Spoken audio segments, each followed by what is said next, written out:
We will praise and lift you up. I feel a mixed anointing. The mixed anointing here. I feel a mixed anointing. We will praise and lift you up. Élève ta main. El Shaddai. Ne contemple pas c'est la main. Reçois, lève ta main, lift up your hands. We will praise, lift you up.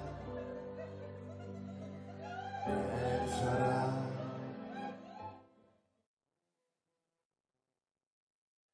We will praise and lift you up. El Shaddai. Le Seigneur veut venir. El Shaddai. Nous t'élèvons dans nos maisons, nous t'élèvons dans nos vies.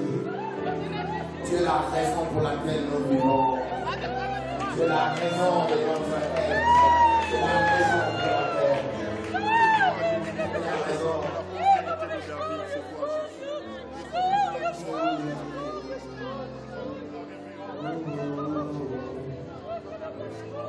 Je te loue, je te loue. Je te loue et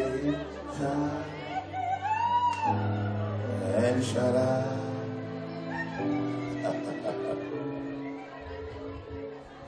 Je te loue I'm lost in the Holy Ghost. I don't know what to do. I don't know what to say. I'm lost in the Holy Ghost. Je suis perdu dans le Saint-Esprit. Je ne sais même plus quoi faire. Je ne sais plus. I don't know what to do. I don't know. Oh my God. My God, there is such an anointing here. There is such an anointing here. When you feel the anointing, worship Him. When you feel the anointing, give Him all the praise. It's because of the anointing. It's because of the anointing of the Holy Spirit. It's the anointing of the Holy Spirit. It's the anointing of the Holy Spirit. It's the anointing of the Holy Spirit. It's the anointing of the Holy Spirit. It's the anointing. It's the anointing. Tu veux acclamer Jésus, acclame-le. Tu veux l'adorer, adore-le. Je ne dois pas te dicter quoi faire. Parce que le Seigneur est ici, oh my God. Oh, the Lord is filling this temple this afternoon. Oh, receive your healing wherever you are. Receive your deliverance wherever you are. Receive your restoration wherever you are. Receive your marriage. Receive that breakthrough. That's unexpected from God. I feel it in the air. I feel it in the air. Quand tu sens l'onction, ne reste pas sans rien faire. Acclame-le, adore-le, loue-le, dis-lui quelque chose. Fais-le-nous un peuple qui sait comment t'adorer.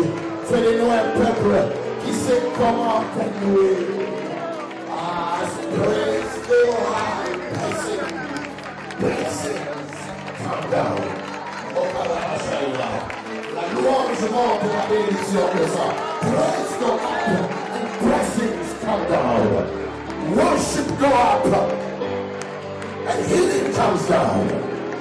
L'adoration monte vers le trône et la guérison descend du trône du Seigneur. Oui, les acclamations montent et la percée descend.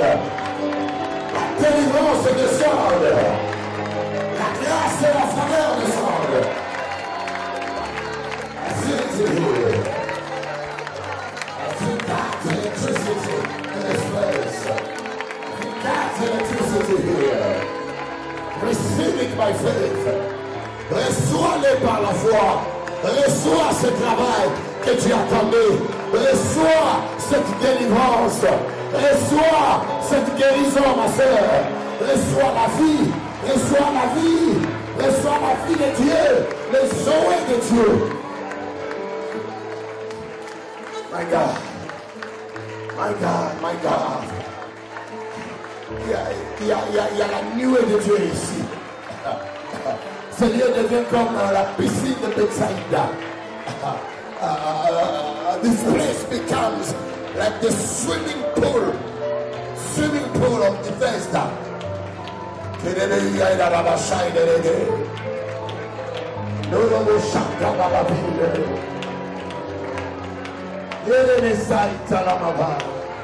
There is such a presence of the Holy Spirit. La présence de Dieu qui descend là, elle guérit les cancers, elle guérit les diabètes, elle guérit les diabètes, elle guérit les cancers. Oh my God. Oh my God, my God. I don't know what to do. I don't know what to take it out of you with this one.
Still the same.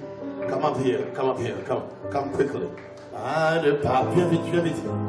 All the name El Shaddai.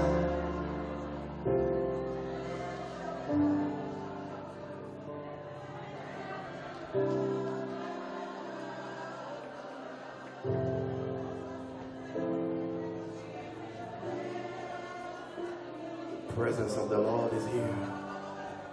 The presence of the Lord is here. The presence of the Lord.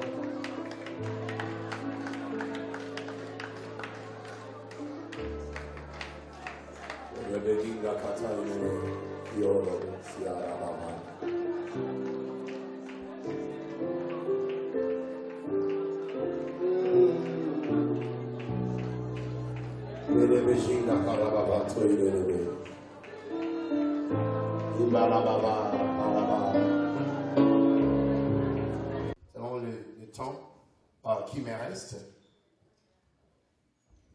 et que tu sortes de ces lieux avec une pensée de la part du Seigneur.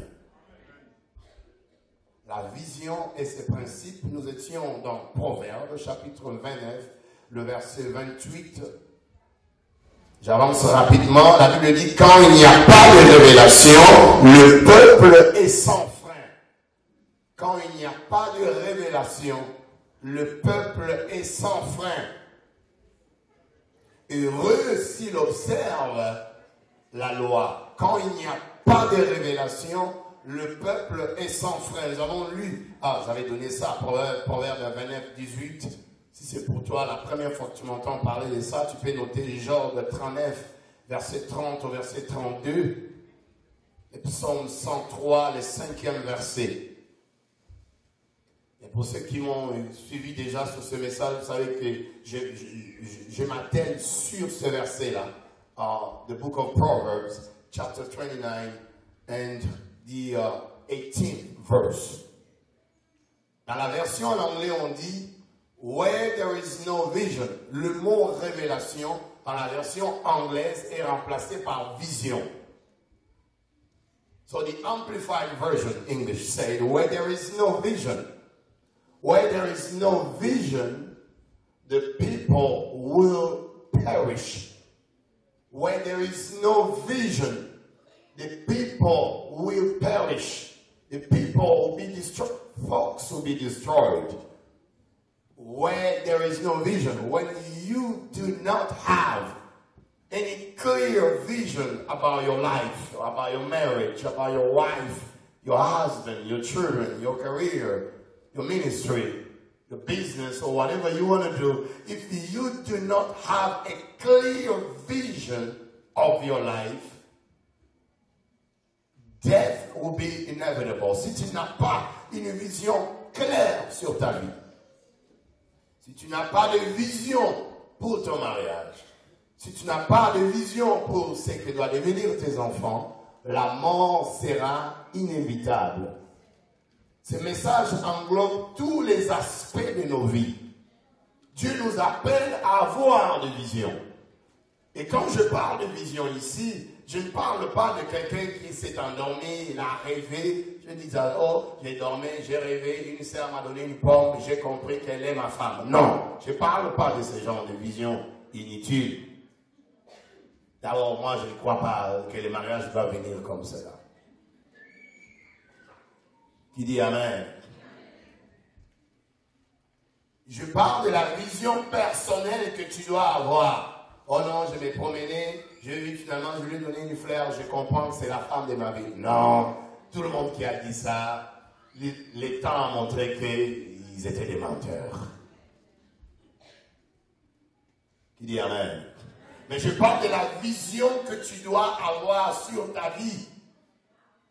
Tu sais que toi, tu dois être dans 6 mois, dans une année, dans 5 ans, dans 10 ans, dans 20 ans, dans 30 ans. La Bible dit, quand il n'y a pas de vision, le peuple est sans frein. J'ai donné l'exemple d'une voiture qui roule sur les autoroutes, mais qui n'a pas de frein, qui ne sait pas comment s'arrêter. C'est comme ça que tu seras quand tu n'as pas de vision. Tu ne sauras pas comment t'arrêter. Tu ne sauras pas examiner ta vie. Tu ne sauras pas faire l'introspection de toi-même. Because you don't know where you're coming from. You don't know where you are. And you have no clue about where you are going. When you don't have any vision, that's the way you're going to be. Like a car who doesn't have a brake, doesn't know how to stop.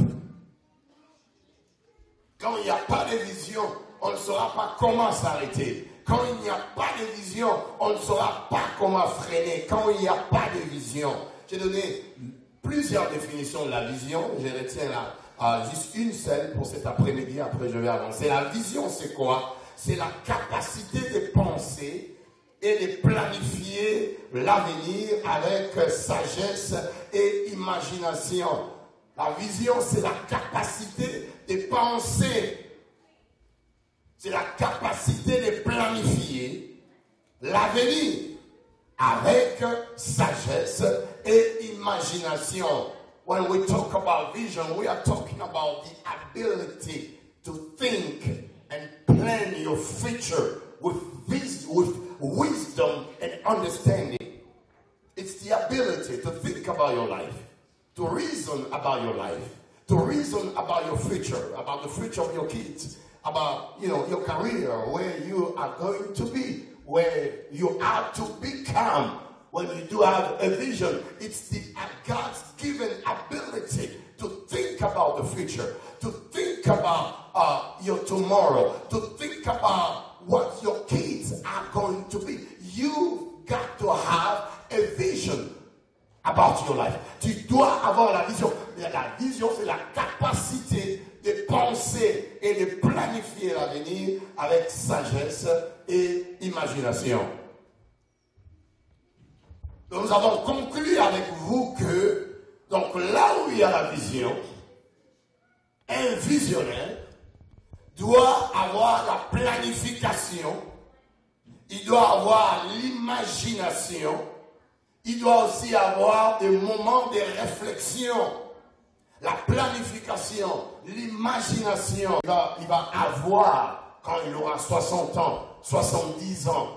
Souvent, nous ne pensons pas en cela. Nous vivons seulement du jour au lendemain. Et nous nous disons, oh, Dieu va pouvoir, Dieu va agir. Non, Dieu ne va pas tout faire pour toi. Il y a des choses que nous faisons avec Dieu. Il y a des choses que Dieu fait aussi avec nous. Donc, il y a des choses que c'est toi, tu dois les faire. C'est à toi de se lever et prendre une formation. Dieu ne va pas te dire qu'il va faire cette telle formation. C'est à toi de t'élever et va t'inscrire à l'université, au collège, va rattraper les cours et les temps que tu avais perdus. C'est à toi de les faire. Tu ne vas pas rester à la maison, prier pour que Dieu te donne l'argent, alors que tu n'es pas parti travailler, alors que tu n'es pas parti chercher le travail. Tu vas prier du matin jusqu'au soir, l'argent ne descendra pas du ciel, jamais. So you have to think about your life.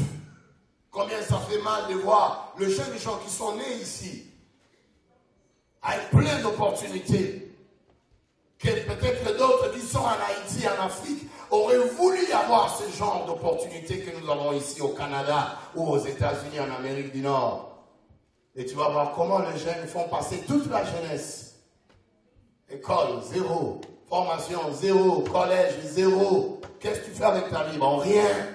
Quand tu fais rien avec ta vie, rien aussi arrivera. Souvent, nous ne faisons rien avec nos vies, mais nous voulons que les miracles arrivent. Qui dit amen? Amen. Ce message est pour toi, ce message est pour moi.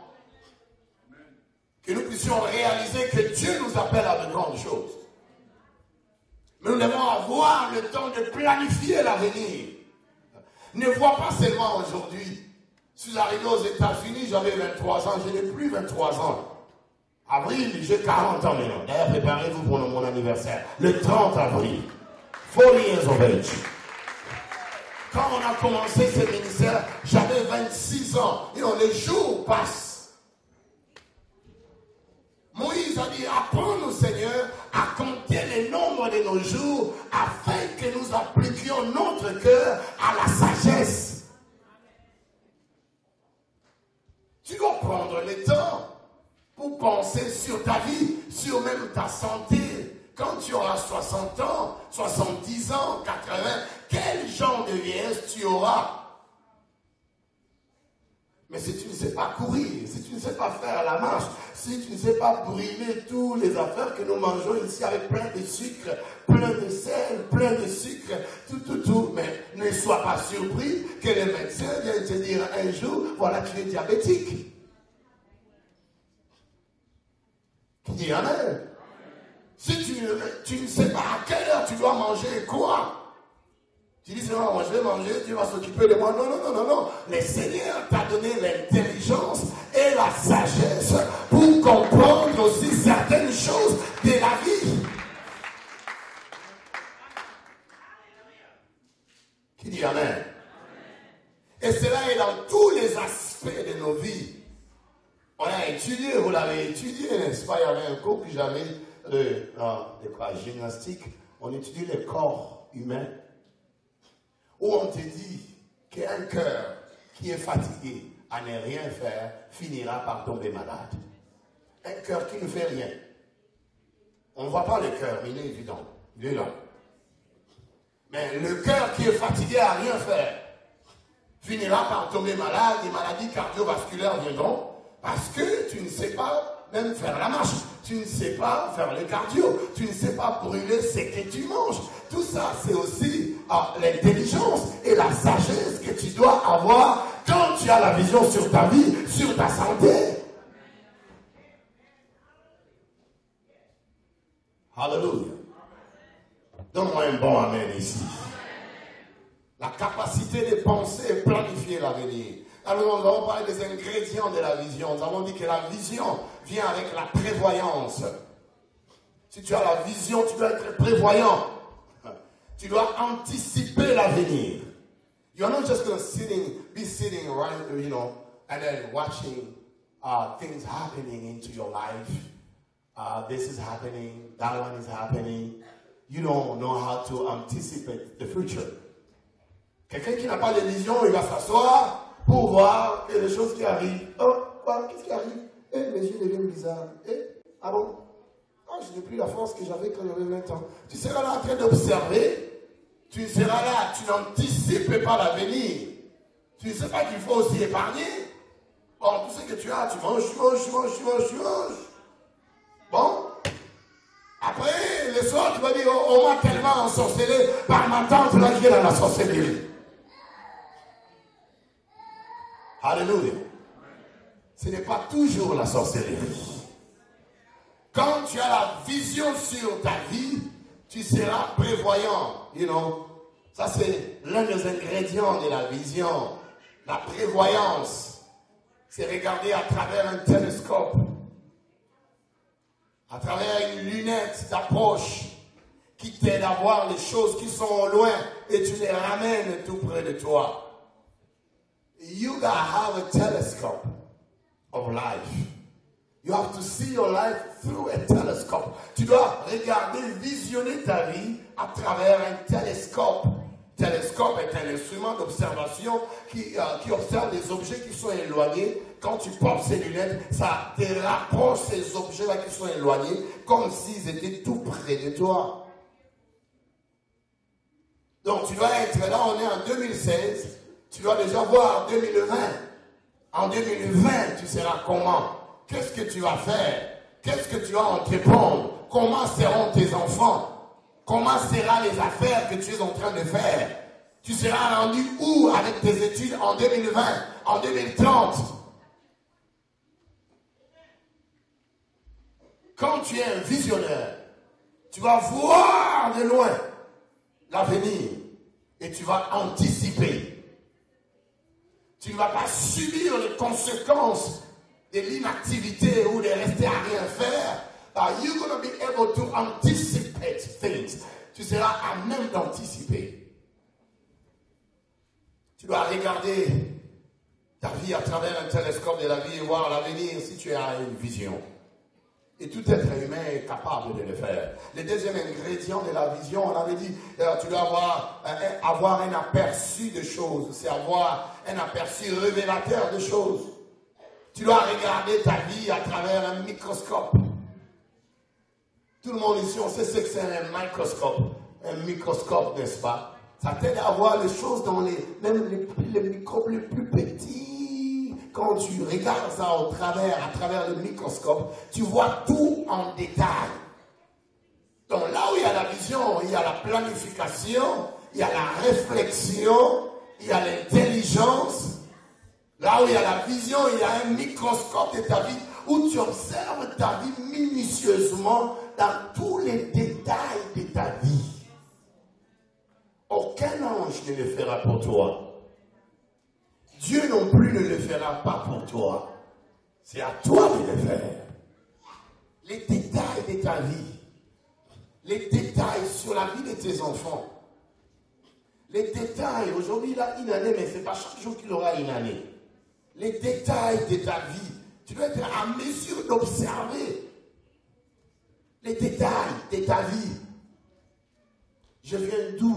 Je suis où? Je m'en vais où? Where am I coming from? Where am I standing now? And where am I going? Tu vas être à même de le faire, d'observer. Ça va te révolutionner. Ça va te pousser à l'action. Ça va te pousser à faire quelque chose. Quelqu'un peut dire, je vais devenir un médecin, mais tu dois regarder les détails de ta vie. Est-ce que tu es fort dans les maths, dans la biologie, toutes les affaires compliquées qui nous compliquent souvent la vie là? Est-ce que tu es fort en ça? On dit que les enfants des Noirs ont souvent des problèmes dans les maths. Je ne sais pas pourquoi, mais je chasse ça quand même au nom de Jésus. Qui dit Amen. Quand tu as la vision, tu dois avoir un aperçu des choses dans tous les aspects de ta vie. In every aspect of your life. Et le troisième ingrédient de la vie que j'avais dit, c'est un rétroviseur. En anglais, j'appellerais ça comme un hindsight. You gotta have an hindsight. Un rétroviseur. Une vue de la main. Un rétroviseur. C'est comme un rétroviseur qui t'aide à voir des choses qui se trouvent derrière toi, à gauche, à droite. Parce que tu dois savoir qu'est-ce qui est derrière moi quand tu as la vision. Tu dois savoir qu'est-ce qui est à ma gauche. C'est quoi là à ma gauche? C'est quoi là à ma droite? Les rétroviseurs de nos voitures nous aident à voir. Tu ne peux pas juste conduire devant, sans regarder à gauche, ni regarder à droite, ni regarder derrière. Tu vas faire un accident. Tu vas être en mesure de voir la voiture qui est à ta gauche, n'est-ce pas? Tu vas être en mesure de jeter un coup d'œil à la voiture qui est à ta droite. C'est pour cela qu'on a mis les rétroviseurs. Parce que s'il n'y a pas de rétroviseur, on va faire beaucoup d'accidents. Dans nos vies, nous avons besoin d'observer nos vies également avec des rétroviseurs de la vie. Qui est à ma gauche là? Qui est à ma droite? Est-ce qu'il est vraiment important pour moi? Ce frère-là, cette personne-là, est-ce qu'elle est vraiment importante pour ma vie? Celui qui est à ma gauche là, celui qui est à ma droite, est-ce que c'est vraiment important pour moi de marcher avec une telle personne? Est-ce qu'elle n'est pas en train de me faire perdre le temps? Est-ce qu'elle n'est pas en train de me soutirer l'onction? Est-ce qu'il n'est pas en train de me faire passer le temps? Tu dois être à mesure de savoir qu'est-ce qu'il y a à ta gauche et à ta droite quand tu as une vision. Oh, j'espère que je parle à quelqu'un ici.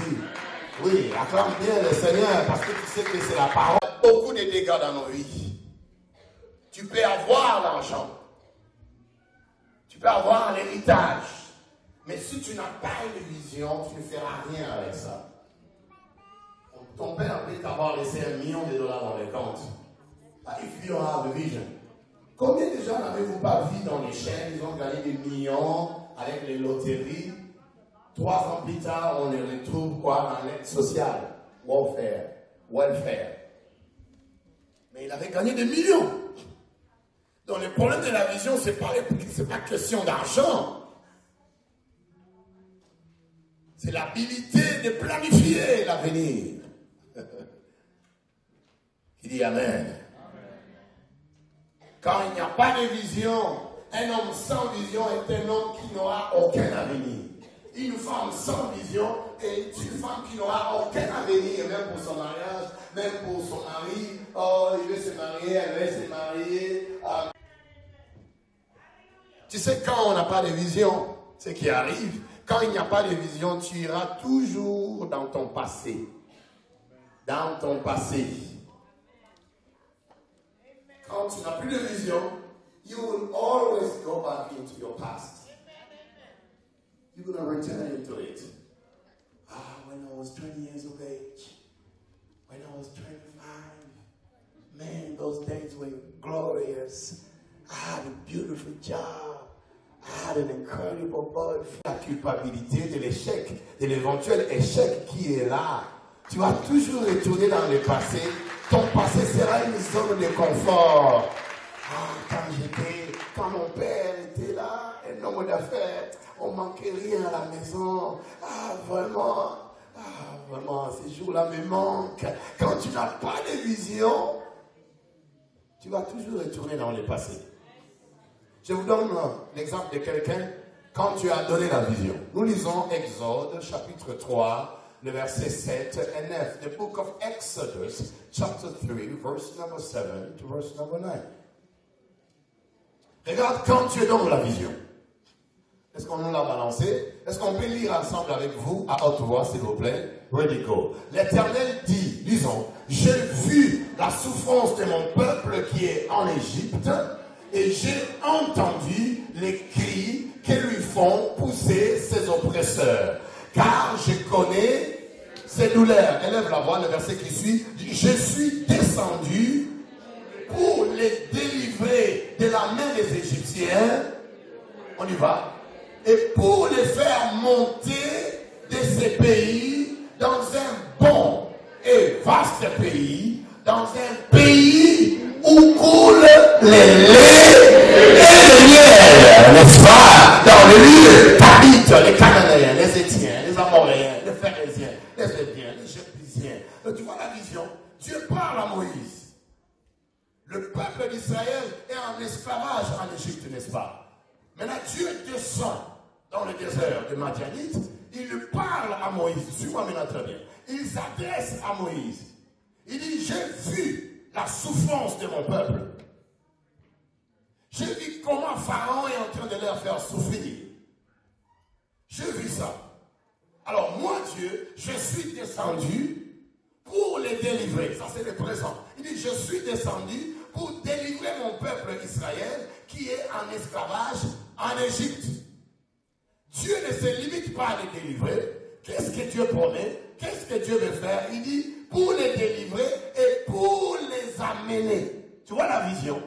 Pour les amener, comme dans un futur, pour les amener dans un bon et un grand et un vaste pays. Écoute la vision. Le pays là sera comment? Le pays là, Moïse, sera un pays où coulent les laits et les miels. Est-ce que quelqu'un comprend la parole ici? Quand Dieu parlait à Moïse, Moïse n'avait pas les laits et les miels qui coulaient là où il était. Dieu lui a donné la vision de la délivrance d'Israël. Et Dieu lui a dit où Israël va aller. La destination finale d'Israël, c'est quoi? Un pays grand, un pays vaste, un pays où coulent les laits et les miels. Ça, c'était la vision que Dieu avait donnée à Moïse pour le peuple d'Israël.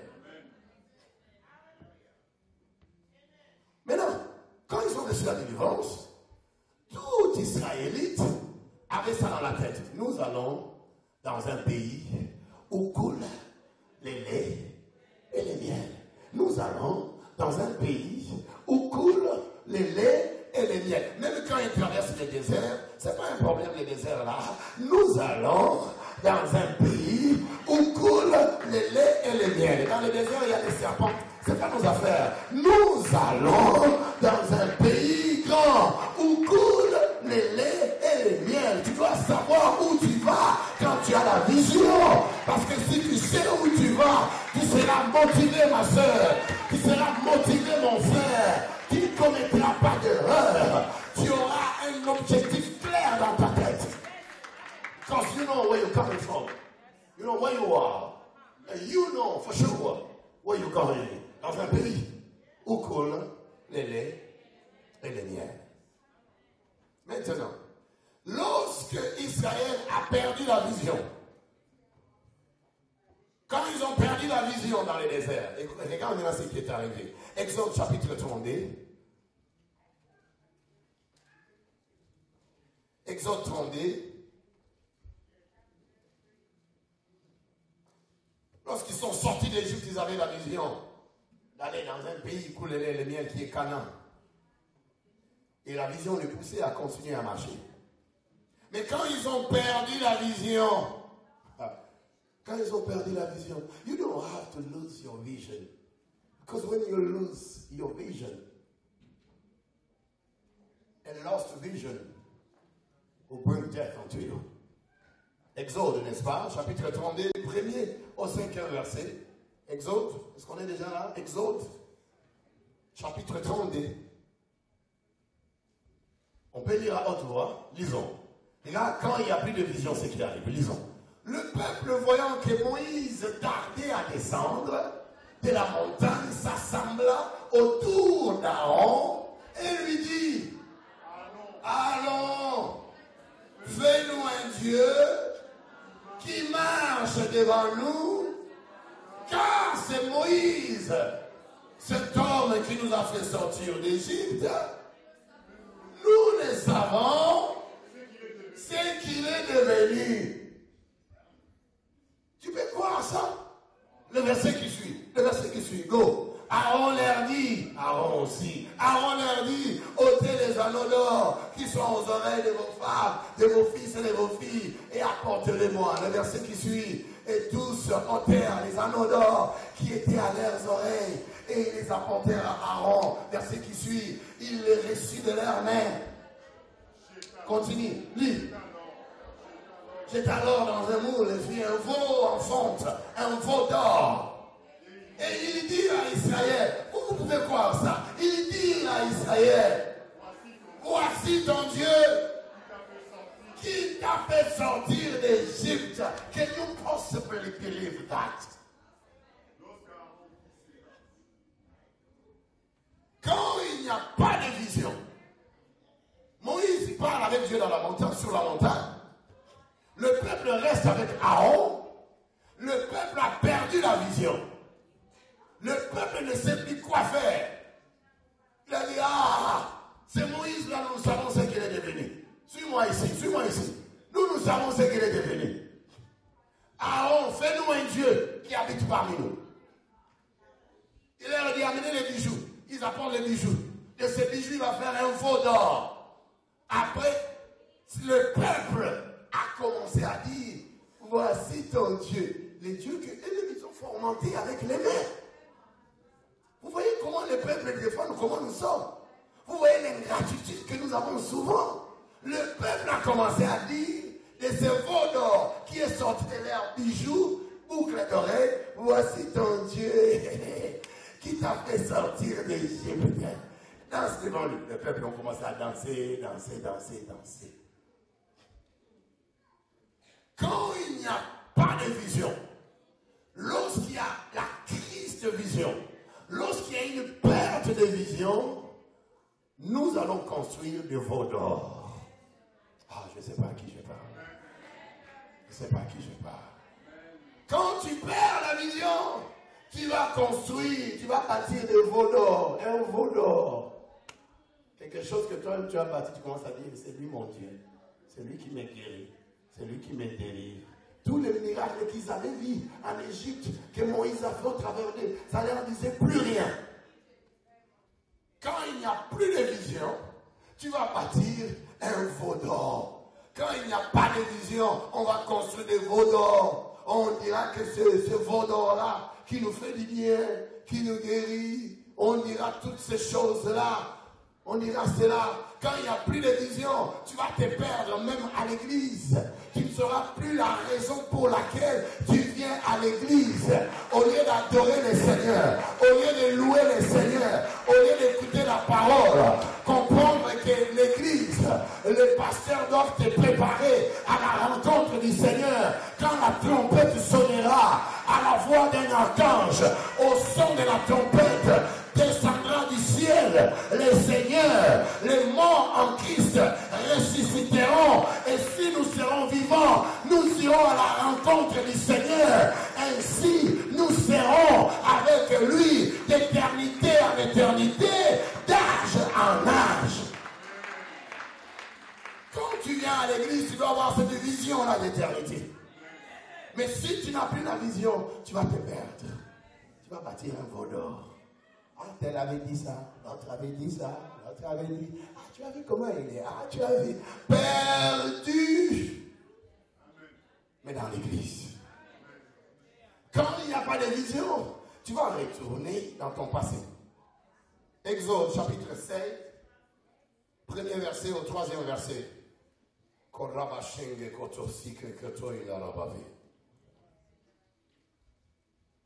Regarde ce qui arrive. Quand il n'y a plus de vision, when there's no more vision. Exode 16, n'est-ce pas? Quand il dit que quand il n'y a pas de vision, on va retourner dans notre zone de confort. Lisons, s'il vous plaît, go. Toute l'assemblée des enfants d'Israël, ils arrivèrent au désert de Sin, qui est entre Élim et Sinaï, le 15e jour. Les enfants d'Israël leur disent, écoute quand il n'y a plus de vision, écoute ça, écoute ce verset-là, lisons à haute voix. Les enfants d'Israël leur disent, que ne sommes-nous morts dans la main de l'Éternel, dans le pays d'Égypte, quand nous étions assis près des pots de viande, quand nous mangeons du pain à satiété, et quand vous nous avez mêlé. C'est le passé que tu vas glorifier. Dans notre verset, c'est grave. Ils ont commencé à dire, ah, les concombres d'Égypte nous manquent. Les concombres, là, qu'est-ce qu'il a manqué? Des pots de viande. Un peuple que Dieu délivre après 430 ans de l'esclavage égyptien. Ils étaient des esclaves, ils étaient des va-nu-pieds, ils étaient de n'importe, ils étaient rien là-bas. Dieu, quand il n'y a plus de vision, tu vas toujours retourner dans ton passé parce que le passé sera une zone de confort pour toi. Qui dit amen? Dans la vie, tu seras dirigé soit par ton passé ou par ton avenir. Je le redis encore. Dans la vie ici, mon frère, ma soeur, tu seras dirigé, tu seras dicté, tu seras conduit soit par ton passé ou encore par l'avenir. Mais si tu es conduit par ton passé, tu ne feras aucun progrès. Alléluia. Je dis alléluia. Parce que ce qui est passé est déjà passé. Le passé ne reviendra pas. Le passé ne reviendra plus. Qu'il ait été bon ou mauvais, ce qui est passé. Ça ne reviendra plus. Un visionnaire ne peut pas rester accroché au passé, aux exploits qu'il a fait hier, aux choses qu'il a réalisées hier. Un visionnaire sera conduit par l'avenir. Oh, donne-moi un bon amen. Si tu es conduit par le futur, tu feras beaucoup d'exploits et beaucoup de progrès. Ton passé ne reviendra plus jamais. Tu dois voir le futur. La seule façon de le faire, c'est d'avoir une vision. Là où il n'y a pas de vision, la mort sera inévitable. Hallelujah. You gotta have a vision. You must be driven by a clear, God-given vision. If you don't have it, you're going to glorify the past. The past will never come back again. Tu vas glorifier le passé. Ah, cette époque-là. Après, tu vas bâtir un veau d'or, même à l'église. Un veau d'or, même dans ta maison. Un veau d'or. Tu seras là, le veau d'or, et puis le passé. Le veau d'or, ah, c'est Dieu qui m'a délivré. Ah, c'est Dieu qui m'avait donné ce travail-là. Quand tu n'as plus de vision, c'est ce qui arrive. On commence à blasphémer comme ça. Non, c'est pas seulement vous, hein. C'est ça qui m'a donné ça. Ne te glorifie pas parce que c'est Dieu qui donne toutes choses. Qui dit encore amen. Quand il n'y a pas de vision, on sera conduit par le passé. Mais un visionnaire anticipe. Un visionnaire voit loin. Je vous ai parlé de la vision de l'aigle, de la vision d'aigle. Il voit au loin, à 2 kilomètres de loin, il peut discerner les mouvements d'un animal. La vision de l'aigle. Il voit l'avenir. Il ne voit pas aujourd'hui, mais il voit déjà dans 5 ans ce qu'il va devenir. Il voit déjà dans 10 ans ce qu'il va devenir. Il voit déjà dans 30 ans ce qu'il va devenir. Voilà pourquoi je parle ici en tant que prophète de Dieu, en tant que pasteur de Dieu. Je l'ai racheté. Nous, les pasteurs, nous avons une grande vision. Une vision de dépeupler l'enfer et peupler le ciel avec les âmes de toutes tribus, de toutes nations, de tout peuple et de toute race. Et nous n'allons pas nous limiter seulement ici, là, à Montréal, non, jamais. Nous avons la vision de bâtir une grande cathédrale pour Dieu à Longueuil, à Laval, à La Salle. Et nous le ferons parce que nous avons un grand Dieu. La Bible ne dit pas qu'avec Dieu, nous ferons des exploits. Et il fera quoi? Il écrasera nos ennemis. J'ordonne maintenant à toute forme de tes ennemis d'être écrasés sous tes pieds dans le nom de Jésus. J'écrase la sorcellerie, j'écrase la pauvreté, j'écrase le célibat, j'écrase les manquements, j'écrase les vaudous, j'écrase le monde des ténèbres. Je les écrase dans le nom de Jésus. Ils viendront contre toi par un seul chemin. Ils retourneront par seul chemin parce que Dieu est avec toi. Oh, acclame bien le Seigneur avec le cri de joie ici. Tu dois avoir une vision, jeune femme. Tu as 20 ans, c'est pas chaque jour que tu auras 20 ans.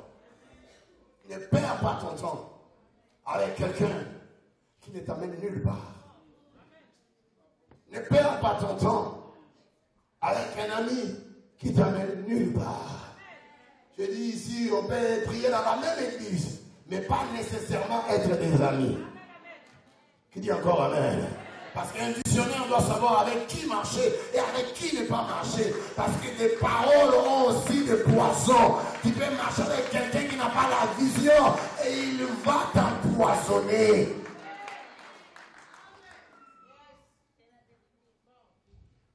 Amen. Par la grâce du Seigneur, on continuera. Le dimanche qui arrive, où je parlerai des 5 choses qu'une vision doit faire dans ta vie. 5 choses qu'une vision doit faire dans la vie de quelqu'un. Quand tu as la vision ne te laissera pas comme cela. Quand tu as la vision, on Quand tu as la vision, elle ne va pas te laisser comme cela. La vision va te défier. Elle va te pousser, elle va réveiller quelque chose à toi. Tu ne vas pas rester matin, midi, soir, la nuit devant l'Internet, devant Facebook, devant YouTube, WhatsApp, et Twitter. Tu perds ton temps là, tu dis tu es là. Depuis le matin, tu fais rien. École non, formation non, collège non. Quoi? Rien. Tu auras plus de temps maintenant à critiquer. Tu auras plus de temps maintenant qui a dit quoi? Dans cette église-là. Voilà. Parce que tu n'as aucune vision. Amen. Est-ce qu'on peut acclamer le Seigneur très fort cet après-midi?